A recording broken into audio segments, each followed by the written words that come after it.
기회의 복음 네 번째 마지막 시간입니다. 없어지지 않아도 살 길이 있다라는 제목으로 하나님 말씀 증거하겠습니다. 4주간에 걸쳐서 에스더에 대해서 살펴보았습니다. 하나님께서 기회가 사라지고 또 막막한 인생에 어떻게 기회를 만들어 가시는가, 그 주제로 에스더를 살펴보면 새롭게 보인다 말씀을 드렸습니다. 에스더가 좋은 여자인 줄 알았는데 완전 기회주의자의 이상한 여자고, 호시탐탐 자기의 이익만을 추구하는 여자였으나 하나님께서 어떻게 은혜를 주시는가, 그 기회를 쫓고 있는 기회주의자였던 그 여자의 삶을 통하여서 또 다른 기회를 준비하시면서 하나님께 돌아오게 하시고 더 큰 하나님의 일을 감당하게 하시는 하나님의 역사가 있다, 그것을 살펴보았습니다. 이 마지막 시간인데 어떻게 결국 마지막에 회복이 되고 우리의 인생에 기회라는 게 우리 이 땅에서는 어떻게 열리는구나, 우리가 좀 착각하지 말아야 될 게 이거구나 해서 하나님께서 기회를 충분히 안 주시는 것 같다, 이거는 잘 된 것 같은데 그럼 또 이거는 어떻게 할 거냐, 뭔가 이렇게 충분하지 않다, 기회를 주실 때 충분하지 않다는 느낌, 오늘 그게 핵심이에요. 분명히 결혼은 잘 되게 하셨는데 자녀에게 뭐 문제가 있어. 그죠? 취업은 잘 됐지만 그 안에 사람은 진짜 미치겠어. 뭐가 이렇게 하나씩 뭐가 이렇게 빠져 있잖아요. 늘 우리가 그게 문제예요. 돈은 있는데 사람이 없고, 돈은 사람도 다 있는데 돈은 없고, 뭐 이렇게 뭐가 구멍 하나씩 빼고 주시는 것 같은 이 기회를 어떻게 해석해야 되느냐, 이렇게 마지막 주제입니다. 기회가 어떻게 생겼고 어디에 구멍이 있고 그것이 의미하는 바가 뭔가, 그것을 살피도록 하겠습니다. 세 가지로 나눠서 살피겠습니다. 첫째로 살필 것은 남아있는 조서입니다. 하만이 모르드게를 죽이려고 했죠. 근데 죽으면 죽으리이다, 이제 에스더가 나아가지 않습니까? 그 안에서 하나님께서 모든 것을 섭리하시면서 하만도 죽지 않았고, 모르드게도 죽지 않았고, 유다인들이 오히려 이 유대인들을 죽이려고 꾀한 사람이 하만이었습니다. 그걸 알게 되자 이 아하수에로가 역으로 이 유대인들을 보호해 주려고 하죠. 문제는 뭐냐? 조서가 남아 있었다는 것입니다. 조서는 왕의 인장 반지를 찍으면 법률이에요. 법을 어떻게 고칩니까? 법이 남아 있다는 거예요. 철회될 수 없는 법이 뭐냐? 유다인들을 몇 날 며칠 정했거든요. 이 정한 날짜에 죽이기로 이미 법으로 정해진 일이에요. 이걸 어떻게 바꾸냐, 그 얘기예요. 3장 12절, 이제 지난 얘기인데요. 한번 들어보십시오. 제가 읽겠습니다. 첫째 달 13일에 왕의 서기관이 소집되어 하만의 명령을 따라 왕의 대신과 각 지방의 관리와 각 민족의 관원에게 아하수에로 왕의 이름으로 조서를 쓰되 곧 각 지방의 문자와 각 민족의 언어로 쓰고 왕의 반지로 인치니라. 이미 지금 조서가 남아있는 거예요. 그래서 그런 일이 있었어 라고 말은 다 했지만 실제로 조서는 남아있는 이런 상황이 우리에게 펼쳐지게 되었다는 것입니다. 그럼 어떻게 하냐?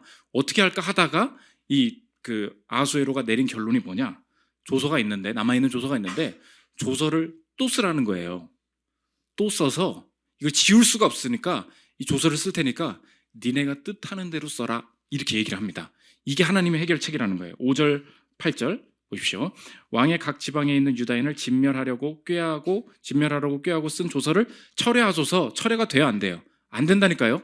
그럼 어떻게 하냐는 거예요. 8절 너희는, 아하수에로 명령입니다, 왕의 명의로 유다인에게 조서를 뜻대로 쓰고, 무슨 말이에요? 마음대로 쓰라는 거예요. 백지를 줄 테니까 뜻대로 쓰고 왕의 반지로 인을 칠지어다. 왕의 이름을 쓰고 왕의 반지로 인친 조서는 누구든지 철회할 수 없음이니라 하니라. 철회가 안 돼요? 그럼 어떻게 해요? 이걸 지울 수 없을 때 이걸 실제로 무력화하는 방식이 뭐냐? 조서를 또 써버리는 거예요. 이 또 써버리는 조서에 무엇이 있었냐? 유대인들을 죽이라는 조서가 내려졌죠. 그런데 유대인들을 죽이려는 사람들을, 위협하려는 사람을 보거든 먼저 방어하고 그 가족까지 진멸할 수 있다, 이렇게 써버린 거예요. 그러니까 실제적으로 조서가 남아있지만 이 조서가 효력이 있습니까 없습니까? 무력하게 돼버리는 방법을 쓰신다는 것입니다. 11절 조서의 내용을 보십시오. 조서에는 왕이 여러 고을에 있는 유다인에게 허락하여 그들이 함께 모여 스스로 생명을 보호하여 각 지방의 백성 중 세력을 가지고 그들을 치료하는 자들과, 지금 조서 가지고 치료했었거든요. 치료하는 자들과 그들의 처자를 죽이고 도륙하고 진멸하고 그 재산을 탈취하게 하되, 이 내용을 새로운 조서에 넣어서 인을 친 거예요. 그럼 여러분이 생각해 보십시오. 여러분들이 이제 유대인을 죽이려고 가고 있었어요. 법이 하나 생긴 거야. 때려봐. 네 가족까지 다 죽을 줄 알아. 이렇게 하고 지금 서 있는 거죠. 그럼 이제 분위기가 어떻게 돌아온 겁니까? 실제로 조서는 있지만 이 조서가 무력해졌죠. 하나님이 이 방식이라는 거예요. 조서처럼 우리의 인생에 지울 수 없다라고 느껴지는 것이 있습니다. 이게 우리의 인생에 하나님이 기회를 만들어 주셔야 되는데 내가 봐도 이 과거가 안 지워지는 거예요. 오늘 그게 지금 주제예요. 도대체 이 과거가 돌이킬 수 없는 일인데 이것을 어떻게 하나님의 기회로 바꾸어 가시느냐. 그게 오늘 주제, 정리하면 오늘 제목과 같다는 것입니다. 없어지지 않아도 살 길이 있다는 거예요. 이게 하나님이 기회를 여시는 방식이 된다는 것입니다. 여러분의 삶에 조서처럼 따라다니는 일이 무엇입니까? 너는 학력이 낮아. 너는 그게 끝까지 너를 쫓아다닐 거야. 너는 공부를 안 했잖아 그때. 너는 그때 돈을 한탕 날렸잖아. 이미 벌어지고 이렇게 되기로 정해진 일들이 많이 있습니다. 하나님께서 오늘 말씀을 통해 주시는 확신이 무엇이냐? 내게 주어진 조서가 나를 가로막지 못한다. 이 확신이에요. 우리가 죄사함을 받고 예수를 믿으면 조서가 없어져야 된다고 생각해요.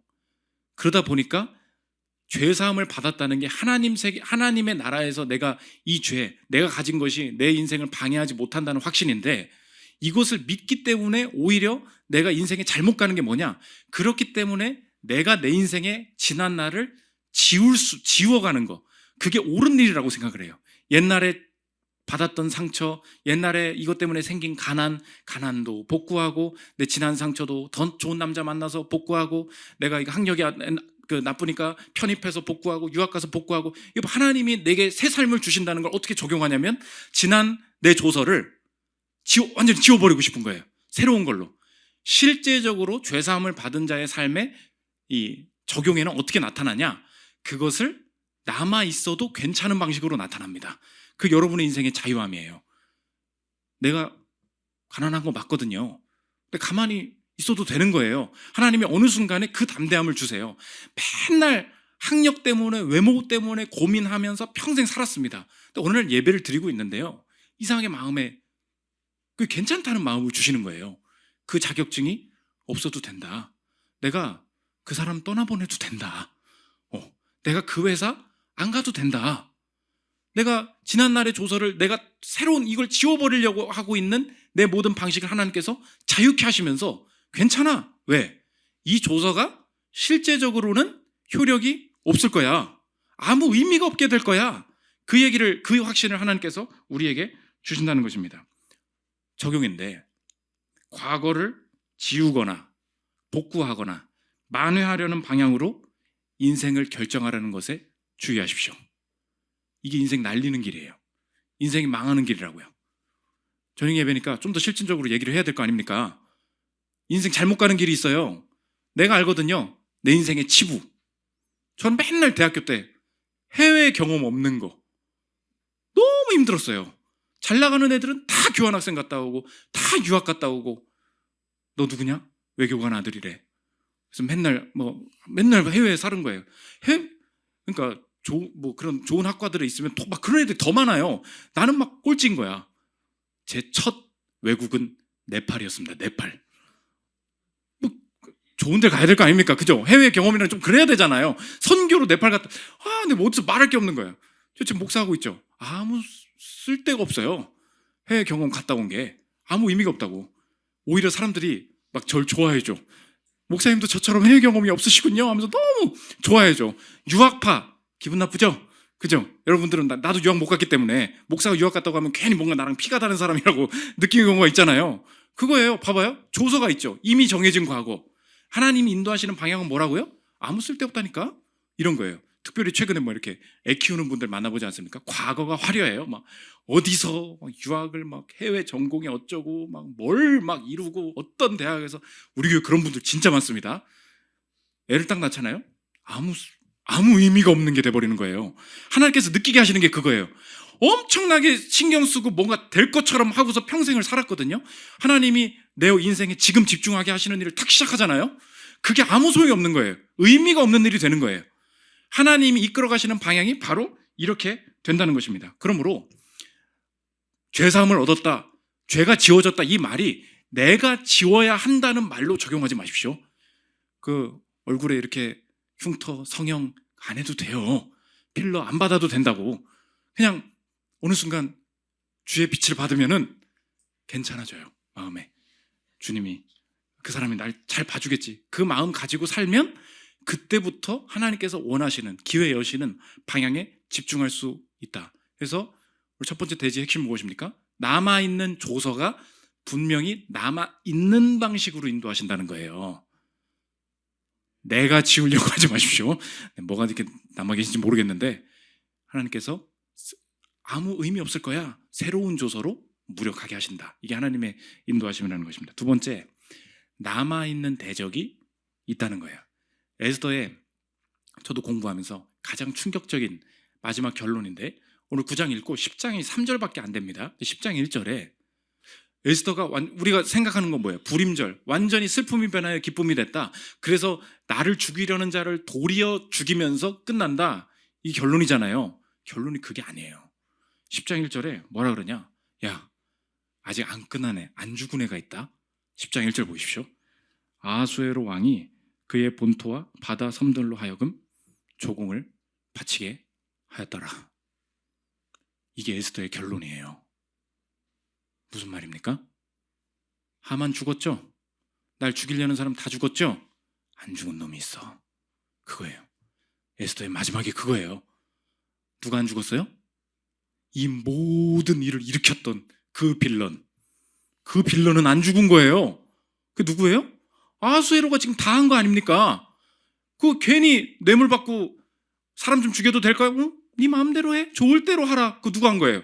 이 빌런이 한 거잖아요. 이 빌런이 죽어야 끝나는 거 아닙니까? 에스더의 결론은 뭐예요? 아하수에로는 안 죽었다는 거예요. 남아있는 대적이 있다. 우리의 인생이 여기서부터 신앙생활에 혼란이 있기 시작합니다. 어느 순간에 하나님께서 은혜로 아까 말했죠. 은혜로 취업이 되고요. 은혜로 승리하게 하시고요. 은혜로 내가 약점이 있었는데 하나님의 은혜로 막 정복하게 하시고 길이 열리고 막 누가 나한테 호의를 베풀고 이런 일들이 막 벌어져서 야, 정말 이런 게 신앙생활이구나. 이런 게 느껴질 때가 막 있다고요. 불임절이죠. 내 인생에 불임절이 있어요. 10장 1절의 결론은 뭐예요? 근데 빌런이 또 있지? 그게 신앙생활이라는 거예요. 아하수에로가 아직 안 죽었다. 그래서 예수 그리스도께서 재림하시기 전까지 남아있는 대적이 남아있는 그 상황을 절대 이상하게 여기면 안 된다는 것입니다. 그래서 두 가지를 한번 생각해 보십시오. 첫째로, 문제가 또 생기는 것은 이상한 일이 아닙니다.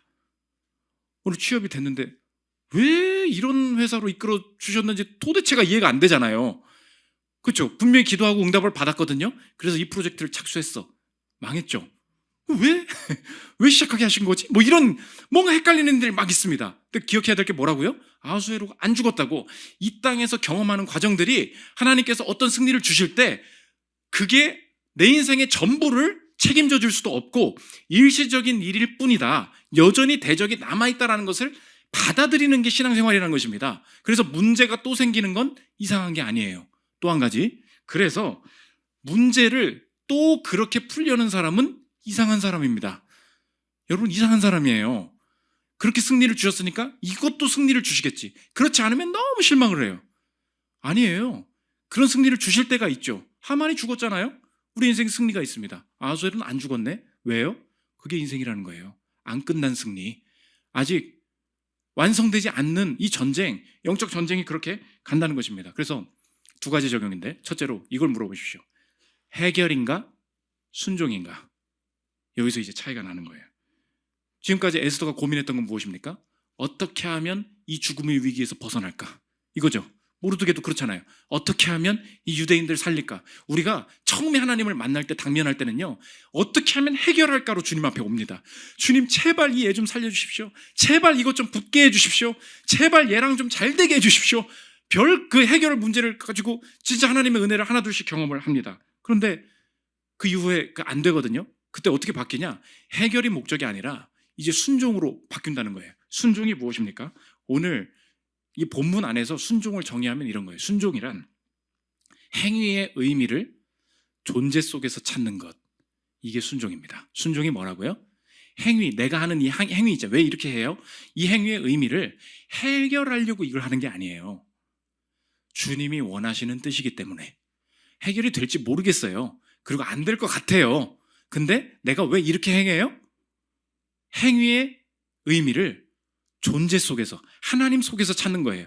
하나님이 원하시는 일 같아서 한다는 것입니다. 저도 집에 여기서 이제 있을 때는 멋있는 목사지만 집에 가자마자 이제 잠옷 입고 애 보거든요. 그럼 이제 어떻게 됩니까? 빨리 재우고 나도 쉬고 싶고 뭐 그럴 때가 있지 않겠습니까? 처음에는요, 주님이 은혜를 주세요. 이번에 차야, 토요일 날 뭐 이럴 때 이번에 뉴어야 설교 준비를 할 시간이 조금이라도 생기는데 막 내리면서 주님 앞에 기도해. 제발 제발 주여 주여 주여 주여 주여 주여 주여 주여 주여 하면은 진짜 마음, 여러분 그럴 때 있죠. 주님이 진짜 기도를 들어주셨다. 진짜 자는 거예요. 여러분 뭐 열쇠 찾고 뭐 지갑 찾고 그럴 때 있죠. 제발 제발 주님 주님 제발 지금 한 번만 이거 안 찾으면 이거 놓쳐요, 차 놓쳐요, 제발 아멘 하고서 이렇게 가잖아요. 여러분 인생 그렇지 않습니까? 주님이 이건 정말로 주님이 하셨다라는 정말 불임절과 같은 승리를 우리가 누릴 때가 있다고요. 다음 날 되잖아요. 주여 주여 주여 주여 주여 이번 더 세게 주여 주여 주여 그렇지 이번에도 한단 말이에요. 뭐예요? 기도가 잘못된 것입니까? 약발이 다 된 건가요? 그게 아니라는 거예요. 제가 그때 어떻게 고백하는지 아십니까? 이미 미리 기도해. 주님 자게 해주셨으면 좋겠습니다. 그런데 울어도 제가 원망치 않고 사랑으로 이 친구 때리지 않고 잘 보기를 원합니다라고 미리 기도해요. 그러면 깰 수도 있죠. 잘 수도 있죠. 깨면 감사해요. 일어나서 자면 감사해요. 깨도 하나님이 원하시는 대로 이 친구를 좀 보겠습니다라는 게 먼저 있는 거예요. 왜 그렇게 행동하죠? 결과가 지금 안 나왔잖아요. 순종이 뭐라고요? 행위의 의미를 존재에서 찾는다고요. 주님 앞에서 내가 이렇게 행하기를 원한다. 열쇠 찾을 때 왜 이번에는 안 되는 거예요? 자꾸 이러지 마십시오. 첫 번째는 찾아요. 두 번째는 거의 대부분 못 찾아. 그게 문제예요. 왜요? 아하수에로가 살아있거든. 이거 무슨 말입니까? 인생의 모든 부분에 승리 주시는 게 아니에요. 이 땅에 여러 가지 해결되지 않는 문제 속에서 하나님이 우리를 여전히 두시는 이유가 무엇입니까? 아하수에로한테만 저것만 해결되면 내 인생 문제 없을 거야. 아니라니까요. 끝까지 아하수에로 안에서 주님 의지하고 끝까지 순종하는 이 과정이 주님이 재림 이전에 우리가 해야 될 일이 된다는 것입니다. 두 번째로 결과인가 재료인가 이거 물어봐야 돼요. 오늘 해결해야 되냐 순종해야 되냐 이거 물어봤죠. 결과, 내 삶에 지금 내가 가진 것이 결과로 주어진 것이냐 재료로 주어진 것이냐. 오늘 불임절의 일들이 어떻게 벌어진 것이냐 했을 때 재료를 말해줍니다. 다 슬픈 것들이었어. 그게 재료로 사용됐다는 거예요. 9장 22절 보십시오. 이달 이날에 유다인들이 대적에게서 벗어나서 평안함을 얻어 슬픔이 변하여 기쁨이 되고 애통이 변하여 길한 날이 되었으니 이 두 날이 나를 지켜 잔치를 베풀고 즐기며 서로 예물을 주며 가난한 자를 구제하라 하매 기쁨과 길한 날이 어떻게 오게 되었는가? 재료가 뭐였어요? 슬픔이었죠. 재료가 뭐였어요? 애통이었어요. 불임절의 날을 통해서 하나님께서 임시적으로 우리에게 보여주시는 것이 무엇입니까? 내게 기쁨이 올 때 하나님께서 내게 기쁨을 주실 때 무엇을 재료로 사용하신다는 거예요? 슬픔을 사용하신다는 거예요. 내 애통을 사용하신다는 거예요. 그게 진짜 이렇게 되네? 이 결과를 그때 본 거예요. 그러니까 하나님께서 예수 그리스도를 통해서 내 인생에 궁극적으로 기쁨 주시고 애통을 변하게 하실 것입니다. 내 그 확신이 있고 불임절의 경험도 한 게 있어요. 그때 나머지 인생을 보고서 우리가 속지 말아야 될 게 뭐냐? 내 인생에 지금 변하지 않은, 아직 회복되지 않은 여전히 슬픔인 부분이 있잖아요. 그걸 너는 뭐라고 정의하고 있니? 그걸 보여주고 있는 거예요. 그게 뭐예요? 우리는 본능적으로 그것을 결과라고 본다는 것입니다. 맞아. 그때 내가 잘못 선택하는 바람에 이렇게 된 거지. 이게 다 뭐예요? 내가 죄를 지은 결과예요. 내가 지금 잘못 선택한 뭔가 나쁜 일을 당한 결과로 주어졌고, 결과는 뭐예요? 그게 마무리라는 거잖아요. 성경은 그게 뭐래요? 재료라는 거예요. 그 시선을 붙들고 있는 게 신앙생활이라는 거예요. 이건 재료입니다. 함부로 정의하면 안 돼요. 어떻게 쓰일지 모른다는 거예요.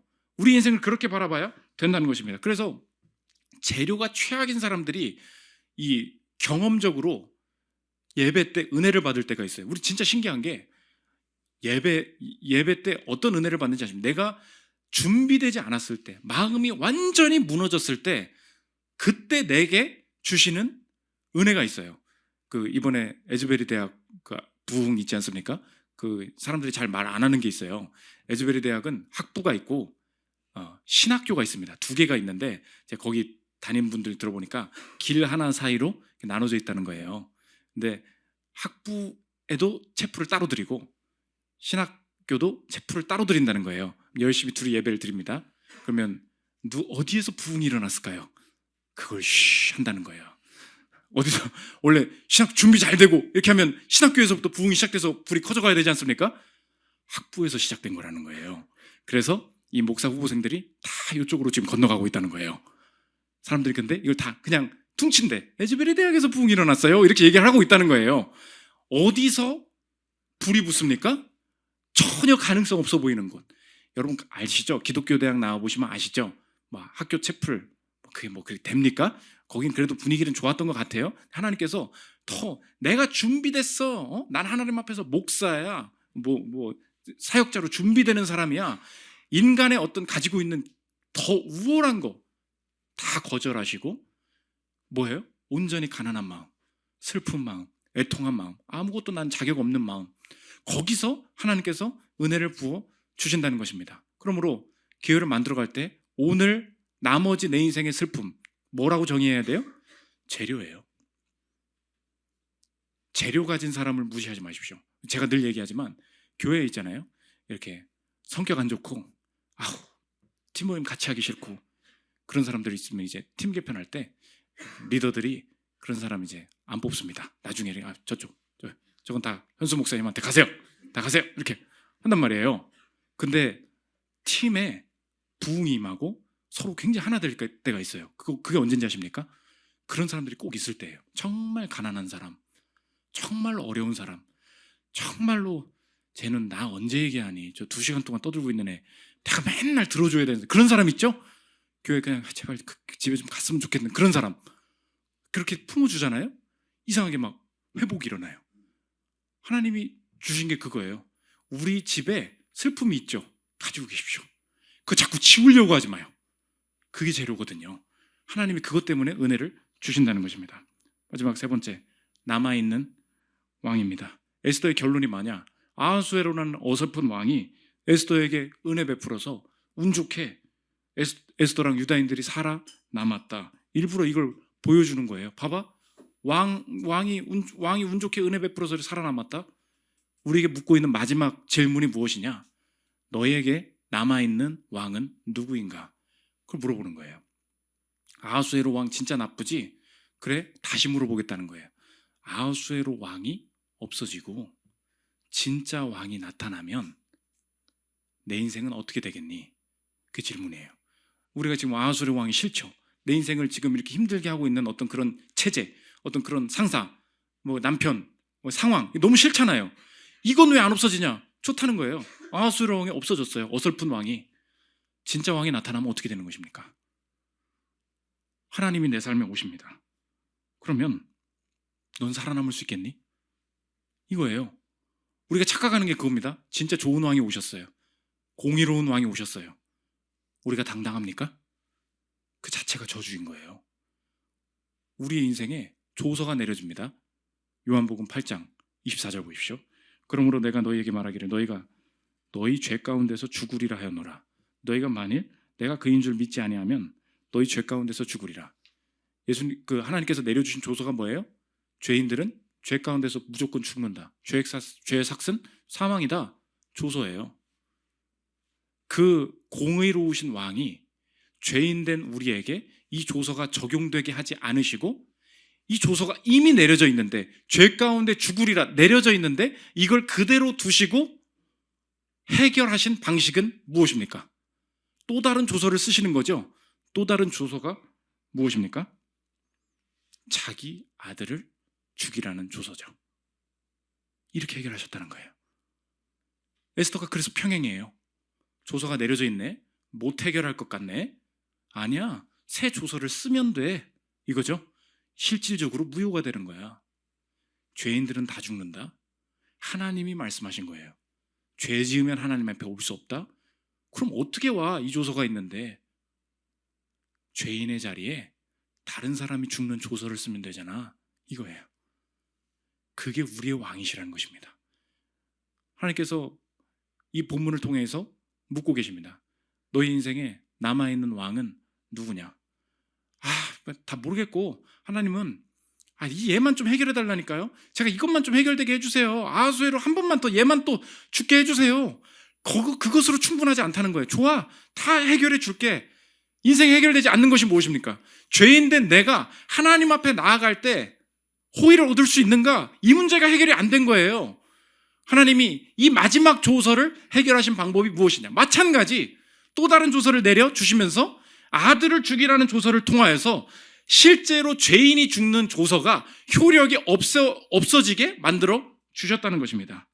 그러므로 내 인생에 남아있는 이 모든 과정은 주님께서 나를 싫어하셔서 아하수에로를 남겨두신 게 결코 아니고, 아하수에로가 남아있는 이 동안 진정한 왕이 나를 사랑하시고 진정한 왕이 내 인생에 온전한 구원을 이루어 주실 것을 확신하고 신뢰하는 과정으로, 이 모든 것을 결과로 보지 않고 재료를 보는 과정으로 내 인생을 사용하시겠구나. 마지막에 오실 때 나를 안 죽이세요. 계시록 19장 14절 보십시오. 하늘에 있는 군대들이 희고 깨끗한 세마포 옷을 입고 백마를 타고 그를 따르더라. 그의 입에서 예리한 검이 나오니 그것으로 만국을 치겠고 친히 그들을 철장으로 다스리며 또 친히 하나님 곧 전능하신 이의 맹렬한 진노의 포도주 틀을 밟겠고 그 옷과 그 다리에 이름을 쓴 것이 있으니 만왕의 왕이요 만주의 주라 하였더라. 만왕의 왕이 마지막 날 하실 일이 무엇입니까? 진노의 포도주 틀을 밟는 것, 그를 믿지 않는 자, 아들의 조서가 없는 자에게 실제로 그 조서대로 행하도록 실행하시는 분, 그게 만왕의 왕이시라는 거예요. 우리의 왕은 그 조서를 실행하시는 분이 아니요 아들을 주신 왕이시라는 것을 믿으십니까? 그렇다면 내 인생에 나머지 모든 해결되지 않는 문제들도 이제 다시 바라보기를 원한다. 내 인생에 해결되지 않는 문제가 있을 때 지우려고 하지 않고 이게 무효화되도록 하나님께서 새 기회 주실 것을 믿기 때문에 내가 지난 과거를 복구하고 내 인간적인 노력으로 지우려고 하지 않고 자유함 가지고 내가 살기를 원한다. 해결해 주셨지만 해결되지 않는 부분에 대해서 이제 순종으로 그와의 관계 속에서 내가 이 행위의 의미를 찾기를 원한다. 법조문을 지우셨다. 마지막 이 고백입니다. 골로새서 2장 13절을 읽고 마치겠습니다. 또 범죄와 육체의 무할례로 죽었던 너희를 하나님이 그와 함께 살리시고 우리의 모든 죄를 사하시고 우리를 거스르고 불리하게 하는 뭐래요? 법조문으로 쓴 증서를 지우시고 제하여 버리사 십자가에 못 박으시고, 이제 내게 있는 아하수에로는 주님이 일을 덜 하신 게 아니라 마지막 남은 그 다시 오실 왕을 만나는 과정 속에 주님께서 내 인생에 선하게 또 그 통제 주권 속에 다스리시고 통치하시는 과정 중에 아하수에로가 있음을 확신할 수 있겠습니다. 이 확신 가지고 뭔가 구멍이 빠진 것 같고 제대로 기회가 열리지 않는 것 같은 상황 속에 온전히 순종함으로 주님께 영광 돌리는 저러분들 되시기를 기도합니다. 우리 찬양하고 기도하도록 하겠습니다.